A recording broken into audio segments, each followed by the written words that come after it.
بسم الله الرحمن الرحيم، والصلاة والسلام على أشرف المرسلين. ازيكم يا حبايبي، عاملين ايه؟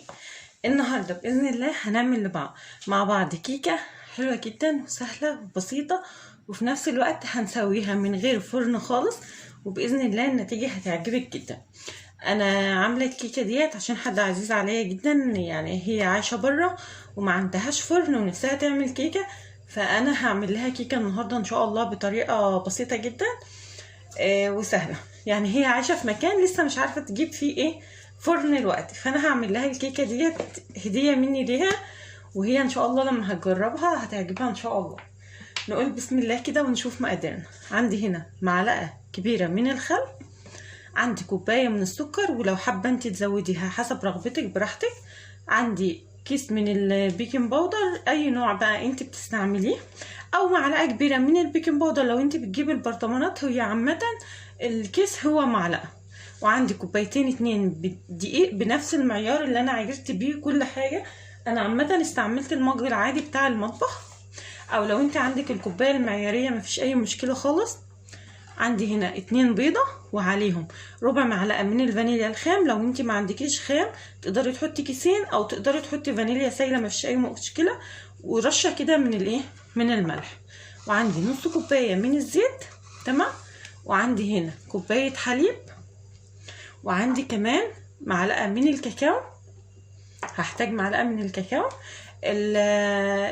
البيض يا ريت يكون بدرجة حرارة الغرفة يا جماعة، هو والحليب ما يكونش خارج من التلاجة. نقول بسم الله كده ونشوف هنبدأ نكمل ازاي. هنفضي بس الدنيا حوالين مننا كده. نقول بسم الله، وهجيب بولة هحط البيض وكمان السكر. بسم الله. لو انت حابه تزودي السكر اكتر من كوبايه مفيش مشكله خالص، ده شيء ايه يرجع لك. وهبدا بقى اضربه كويس لغايه ما اضيع السكر بتاعي ده واللون بتاعي يفتح كده ويبقى كريمي. لو انت عايزه برضك تضربي كل المكونات ديت في الخلاط برضك انت وراحتك، عايزه تستعملي مضرب الكهرباء برضك انت وراحتك، بس انا عشان عايزه اقدمها كلها كده حاجات بسيطه، فحتى لو ما عندكيش مضرب تقدري تستعملي ايديكي زي العاده. الوقت بقى يا حبايبي بعد ما اللون عندي بقى عامل بالمنظر ده كده تمام، هنزل بالحليب بسم الله وهدوبه برضك كويس لغايه ما اتاكد ان السكر بتاعي داب خالص. الوقت بقى يا حبايبي بعد ما دوبت الحليب كده والسكر والبيض، هنزل بالزيت بقى وبرضك ادوبه كويس. الوقت بقى يا حبايبي شايفين عندي القوام بقى كريمي ازاي بعد ما دوبت السكر والفانيليا والملح والبيض وبعدين الحليب والزيت، تمام اهو. الوقت بقى هحط البيكنج باودر، انا بحب دايما احط البيكنج باودر مع المواد السائله كده بيتوزع حلو. بسم الله، وقلبيه بقى كويس.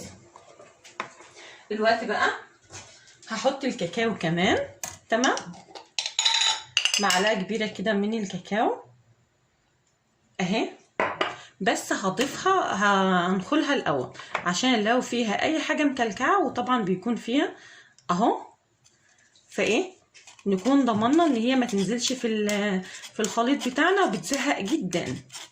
ولو انت عايزه تعملي ابيض بس ما تضيفيش فيه شوكولاته، ده شيء يرجع لك بردك براحتك، تمام. وهبدا بردك ادوب الخليط بتاعنا ده كلاته كده، وهنبدا دلوقتي ننزل بالدقيق. انا الدقيق بتاعي طبعا انا كنت نخلاه قبل كده، بس يستحسن ان انت ترجعي تنخليه تاني اهو. هنخله بقى مره تانية شويه بشويه كده وفي اتجاه واحد، واقعدي بقى قلبي. وزي ما قلت لك لو حتى ما فيش مضرب، لو ما عندكيش مضرب تقدري تستعملي ايديكي. احنا كنا زمان بنعمل الكيكه بايدينا، وطبعا كلنا عارفين الموضوع ده، كنا بنقعد نضرب بايدينا كده وتشغليها بدل المضرب بالظبط اهو، تمام. هقعد انا بقى انزل بالدقيق كده بالطريقه دي لغايه ما اخلص كل كميه الدقيق بتاعي، بس زي ما قلت لك ايدك في اتجاه واحد.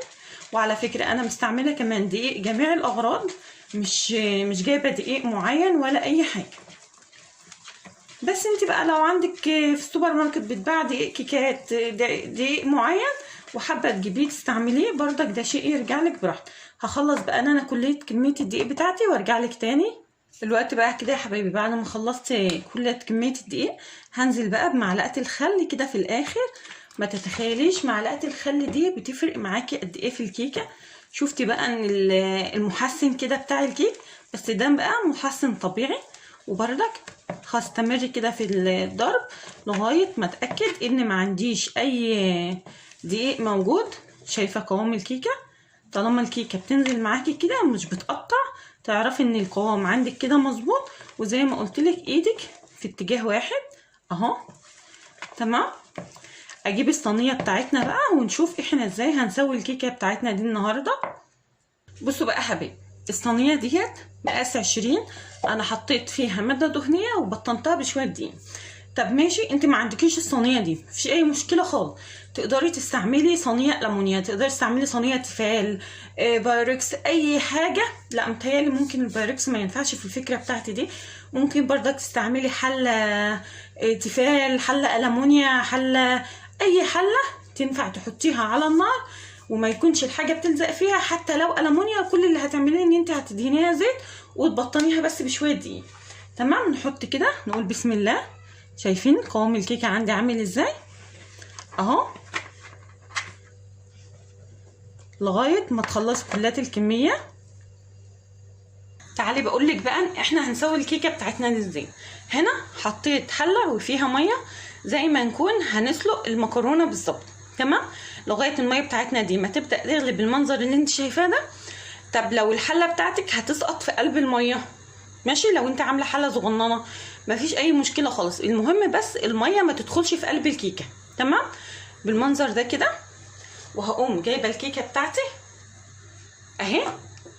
يعني انا عندي الكيكه هنا الميه مش يعني مش هتسقط في قلب الحله، بس الميه طايله قلبها من جوه اهو يا جماعه بالمنظر ده كده. تمام. وظبطيها بس عشان الكيكه بتاعتك ما تطلعش معاكي معوجه. تمام.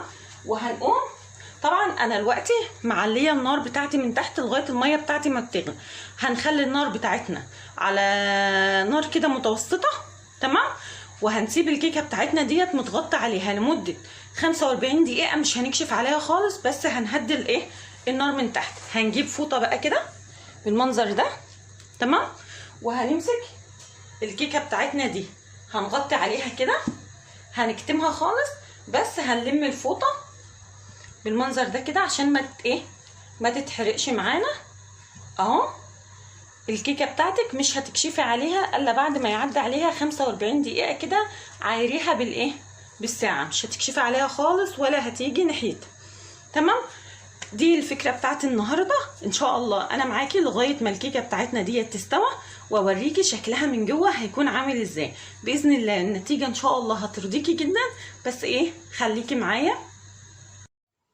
يلا بقى يا حبايبي تعالوا نشوف الكيكه بتاعتنا كده. بسم الله بسم الله، الله اكبر، يعني ما شاء الله ما شاء الله، تجربه في منتهى الجمال والروعه. شايفين يا جماعه؟ شايفين الكيكه بقى؟ ولا تقولي لي فرن ولا الكيكه باظت في فرن البوتاجاز ولا اي حاجه خالص. كل اللي هتعمليه قبل ما تنزليها من على النار هتجيبي خله وتبداي كده تختبريها. شايفه؟ طالما الخله طلعت معاكي نظيفه تعرفي ان الكيكه بتاعتك خلاص استوت وبقت تمام الحمد لله اهو. فكره حلوه جدا جدا جدا وهتعجبك وتنور رضاكي. يلا بقى تعالوا نشيلها من على النار كده ونسمي الله ونقلبها ونشوفها من جوه عامله ازاي. ودي الكيكه بتاعتي يا حبايبي بعد ما قلبتها، بس هي اتجرحت شويه معلش عشان قلبتها للاسف وهي سخنه. انا هنا بقى محضره لها صوص شوكولاته كده بسم الله، بس انا عشان احط لها الصوص بقى وهي سخنه كده عشان يسيح بقى كده وينزل على الجوانب، وما شاء الله عليها حاجه بقى انتوا بقى اللي هتحكموا. ما شاء الله يا جماعه زي ما انتوا شايفين قد ايه جميله. اللي ما يعرفش طريقه صوص الشوكولاته ده بس يدخل عندي، هو ممكن يكون الفيديو ده اللي هينزل قبل الكيكه او بعد الكيكه اهو يا جماعه. شايفين جمالها وشايفين قوامها، يعني ما شاء الله. نحط لها بقى كده شويه من جوز الهند وتقدري تزينيها باي حاجة متاحة، بس انا يعني حبيت اقدمها بابسط الطرق. اهي يا حبايبي حاجة بسيطة خالص والله يا جماعة، والنتيجة اصلا مبهرة، النتيجة حلوة جدا. وزي ما قلتلك تقدري حتى لو ما عندكيش صينية مخرومة من النص، في حلة ألمونيا في أي حاجة بس بطنيها واصبري عليها شوية، ما تطلعهاش زي كده سخنة، عشان أنا أصلا لما طلعتها سخنة عملتها كسرت منها حتت. حاجة كده بقى تديها شكل حلو، وتقدري تزينيها بأي حاجة، التزيين ده يرجع لك انتي اهو. ويبقى حلينا مشكلة البوتاجاز، فرن البوتاجاز ولا الكيكة بقى. لو انت حتى فتحتي عليها وهي في الحلة عشان تطمني عليها، مش بتهبط منك خالص ولا بيحصل لها اي حاجة. تعالي اتفقنا اكسرها لك من جوه واوريكي شكلها. يلا بقى تعالى افتحها لكم من جوه واوريكم القوام بتاعها عامل ازاي. بسم الله. طبعا هو يفضل ان انت تسيبيها تبرد. تمام اهو بقى، ولا بقى فرن بوتاجاز ولا وجع قلب ولا الكيكة هبطت ولا اي حاجة خالص. شايفين ارتفاعها؟ وزي ما قلتلك في اي صينية تقدري تحطيها. شايفين الارتفاع؟ شايفين القوام عامل ازاي؟ حلو جدا جدا جدا. شايفين يا جماعة الكيكة من جوه؟